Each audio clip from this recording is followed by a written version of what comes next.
Hey guys, welcome back to the channel. I'm Adam, and in today's episode we've got a really exciting one because we've got one of the first drives of the Byd Sealion 7. So we're going to see what it's like. Ollie's over here. What do you think? What we're going to do today? I can't wait to get my hands on this. This is probably the biggest competitor out there in the UK for the Tesla Model Y, and we've seen that fan base.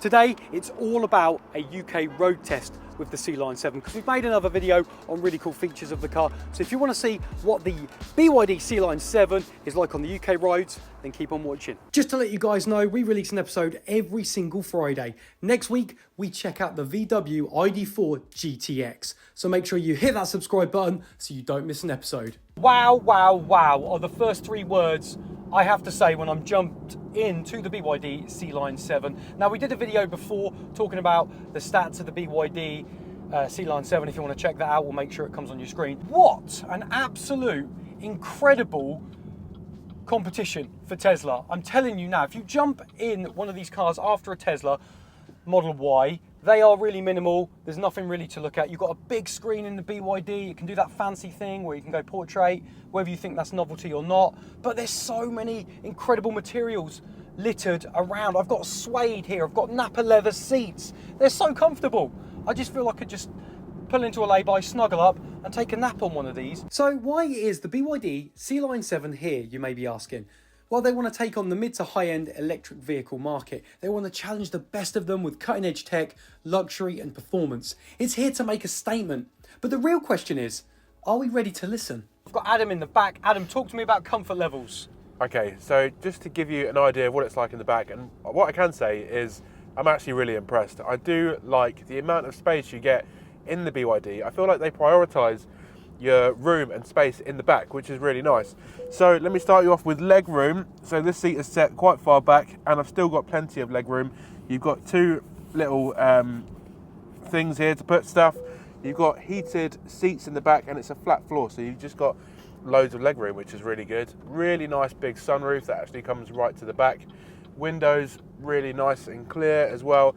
And I always say with the seats in front, some seats you just can't really see around. It just makes it quite hard and it's just feels a bit claustrophobic, but actually in here they've done a really good job. You've got a little hole in there and the seats are quite sort of slim, so it just gives you more and more space.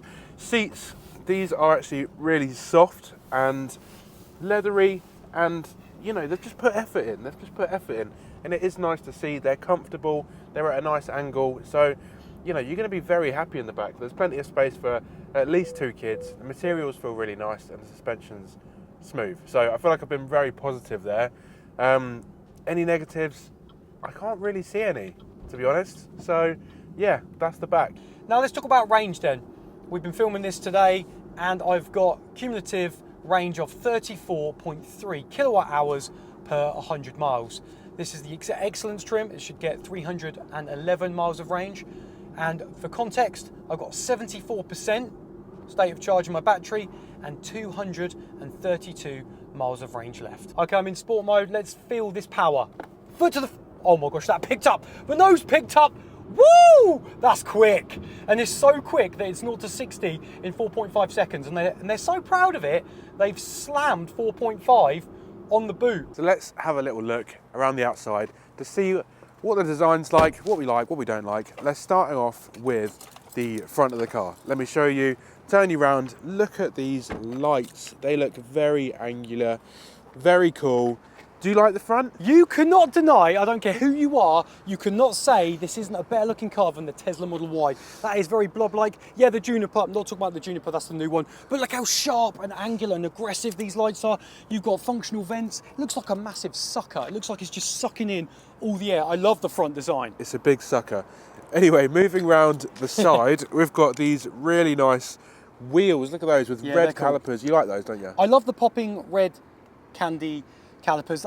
I just love them. I always like them on sports cars, so I think it's a little performance element because this is the Excellence trim. That's it. It is the Excellence trim, but look, BYD design. So they do a design trim, so it's a bit confusing. So there's three trim levels: comfort, design, and excellence. But what you'll find is BYD seem to have this trim on all of their cars. It simply just says BYD design. So it is quite confusing. That's it. NFC if you want to open it up with your phone. Look at these door handles. Very They're cool. nice and flush. Very cool with BYD. No chrome on there. either. No chrome No on there, chrome. which I like. You like that? You don't like chrome, do you? Very cool. You've got your charging port there. We'll talk a little bit more about charging later. But look at the this. back. This is a tell, right? 4.5 seconds. That's how you know it's the Excellence trim. All right, all-wheel drive as well, because obviously the Comfort is only one drive. electric motor. Little spoiler. What? What did you say? One. I was like, well, you spoke over me. I was trying Sorry. to say one electric motor you get I just with heard the Comfort, Munter.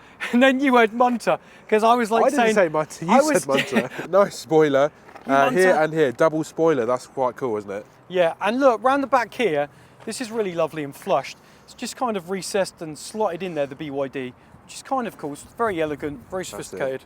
You like that? Yeah. So you'll have to let us know what you think about the car. It's a very cool mid-size SUV. I'd say it's not too big, it's not too small, but it just ticks all the boxes, doesn't it? Ticks my box. Let us know what you think about it in the comments down below. Let's talk about charging with the Sealion 7. Now, the Excellence has a max rate charge of 230 kilowatts. So if you find a fast charger, 10 to 80% in 24 minutes. The Comfort and Design versions accept up to 150 kilowatts of max charge. 10 to 80% there is 32 minutes.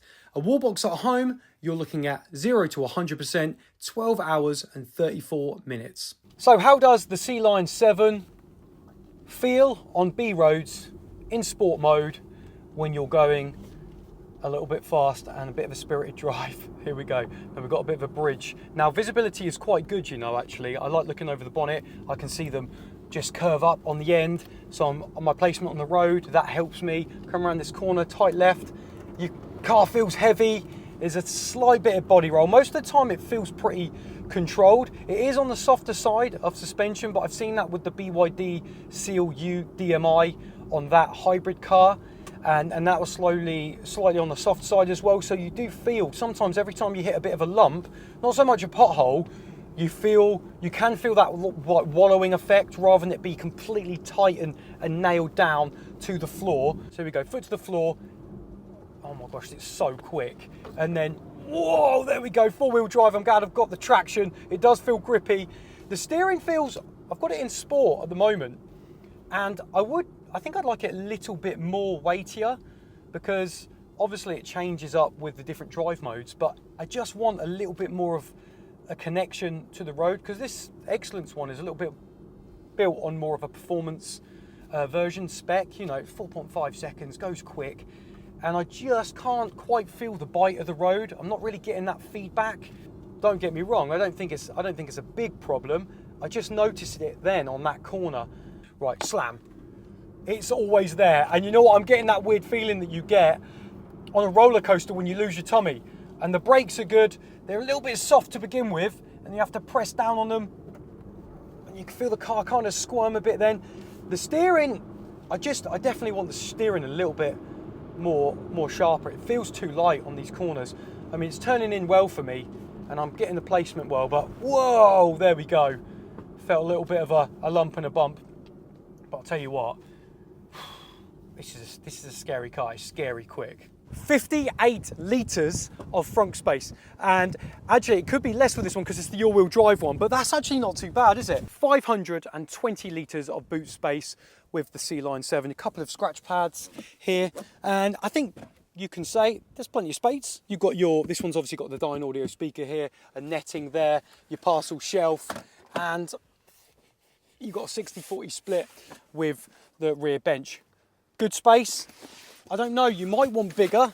Oh, there we go, you've got a little bit of a cavity down there as well. So I think some pretty practical boot space. You might be looking for a little bit more, but let us know what you think about it in the comments. A really cool feature in the Sealion 7 is when you indicate, you can actually see these little cameras that show you exactly what's going on. In the Model Y, you've got the Sentry Cam, right, and the dash cam all integrated into the car. And I feel that is a really, really cool feature in the Model Y, and it's something that I think BYD could implement into their cars, because again, that's kind of a big thing, to have a dash cam all the time running, capturing footage. And although it's got those little cameras when you indicate left and right to see, just like the Model Y, it doesn't have a dash cam.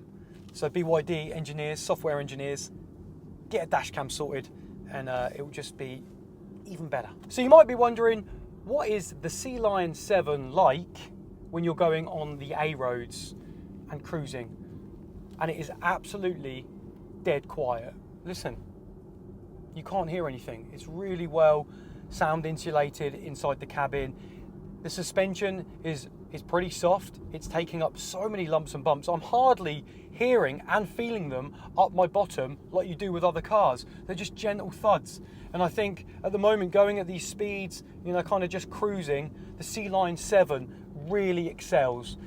Okay, couple of negatives already. Well, one big one really is the monitor. They've got a little monitor into the pillar, and every time you move your eyes, I'm talking to you at the moment, and it will go bleep, bleep, bleep. A little eye monitor, visual display will come up on my Digi-Dash, and sometimes it's really annoying, and we see them in a lot of cars now, and I think you can turn them off. Regen, let's talk about regen, because there's only 2 levels, just like in the other BYDs. You've got your button here, which is really handy, no flappy paddles, but you've got high or standard. And if I were you, I would just leave it in high, because both, you can't really tell the difference that much. I mean, high is the most regen back into the battery, but when I lift off now, not using the brakes, harvesting, it's not harsh. You could use it on the motorways. You're not going to go ugh, and jolt back into your seat, where some one pedal driving do. Let's talk about some competition then, because I want to know what you would choose over the Sealion 7. So the bottom trim is £46,990. A Kia EV6 is £44,795. A Model Y, new Model Y Juniper, rear-wheel drive standard range is £44,990. An Ioniq 5 is £39,120, and a Peugeot E3008 is £35,660. You let me know, what are you having over the Sealion 7? I want to show you the interior of this car. What are you laughing at? I just think the way it went, right, so I want to talk about the interior of this car. Starting with the middle, I'm going to have to turn you around so you can see it. So, look at this. whopper of a screen there. So that's very nice. I'd say it's very responsive. Oh mate, look, it's new software in this BYD. Can you put your own pictures as the background? I think you probably could. You probably have to upload it somehow. What's this? So if I press the paint, you can choose. Oh, you can there choose. You go. That's a bit boring. Wallpapers. I want to see my own face. Anyway, moving on. We all want to see that. This screen is very nice. It's very responsive. What I do miss is buttons. I'm going to be that guy that says I prefer buttons because it is just a thing. It'd just be easier. Yeah, I know, that's true. They have had feedback and listened, because they've all these shortcut buttons down here, BYD, done at the bottom of the screen. Yeah. And when you hit that, not good enough. It does. Also, if you hit the middle, it does come up like that. But I do understand it is quite nice to have separate climate controls. But, you know, at the end of the day, let's talk about the materials, Adam. Look! Alcantara suede, Napa leather. Look, I even like how they've got a blue stitch here, a grey stitch, and this comes out, the profile. I can show you on this side. The design level is just exquisite. Exquisite. These seats are nice. Love it. Napa leather. These seats are actually quite comfy. I can just show you the squidginess of these seats. They're actually really nice. I love them, mate. The materials are good. It just feels very premium in here. You're looking at some lovely stuff. In the middle here, you've got your phone charger, which is nice and flat, because that's where everyone just puts their phone anyway. Cooling as well. That'll blow air if it gets a bit hot. Yeah. This is your regen, so you've got high and low. Everything's at your fingertips here. Yeah, I love that. High and standard, sorry. But anyway, then your modes. So exactly what you said, at your fingertips. 2 cup holders. Yeah. What does this button do? Remember, you liked that last time. Remember, it goes down. And then you bring it up. So if you've got a big drink and then... Yeah, I get you. That's a really good feature. Hey, your memory, mate. You've blinked, haven't you, last time we met? Shut it, you. Double fist? Double fisting is... There we go. This is what everyone wants to see, isn't it? Yeah, but just to show the extreme cavity you get there. That is quite a big cavity. Everybody loves a big cavity. You can put a lot of things in there. This is nice. It's sort of ambient lighting, although it does look a bit like a screen. It's not. So, although that would be quite nice in the future. Down here, you've got... This is scratched, actually, this suede. Definitely wasn't us, BYD. Someone's scratched this. But you've got USBs, and it was 12 volt. And an SD card. And an SD card. So that's cool. Leg room. Go on leg room. I was going to do leg room. There's actually quite a lot here. 4'5" for people that want to know. Shut it. So leg room, pretty good. Moving right. on. Okay, let's talk about the Digi-Dash here, because if you come in here, it's very square and blocky, and I feel like they could have sculpted a better design. I know, I get it. I understand that's what you need to do. But I feel like the flow of this is really lovely, and then you've just got a really square thing. I feel like this is the only negative about the interior. It's just that, yeah. Check this out though. It goes dark. That's even harder to see. Yeah, I don't know what it is. Do you know what that reminds me of? It's really bad, but the KGM. You know the KGM Digi Dash. Oh, you like that car? I did like it, but that kind of light blue, grey look is just like the KGM. They need to upgrade that because it's not really good enough, to be honest. This is cool though. This massive sunroof. Yeah. So how do you get that open? Oh, look at this! Touch screen. That's really good. I'll tell you what you want to do. Look at that. Look at this. What? Oh, elegant. It's like being in a hotel, isn't it? So yeah, you've got a little flap here, which is actually quite hard to open. Yeah, what you say? You like an easy flap? If you got big fingers. Yeah, I like big his flaps. His fingers are huge. I like it. Look, I can't. There we go. There we go. Lovely. Right, I think that's the end of the interior. You'll have to let us know what you think about the comments. So that's been our episode on this BYD Sealion 7, and I found it really cool. I do actually really like the car. I'm quite surprised because it is a Chinese brand. It is brand new, so they're going to be delivering these cars very, very soon. So what's your verdict? You gonna have one? I love them, especially in black. I just think the look of the car is really cool. Now, we spoke about the suspension. It's a great cruiser, slightly on the soft side. We did a few racy, spirited runs, didn't we? But what I want to know is, what do you guys think of the Sealion 7? Let me know in the comments below. As always, if you like the episode, throw us a like, get a sub to Car Chat TV, and we will see you on the next one. If you've made it this far, thank you ever so much for watching. I've just popped up 2 more videos on your screen that you also may like. If you do watch one, let me know what you think.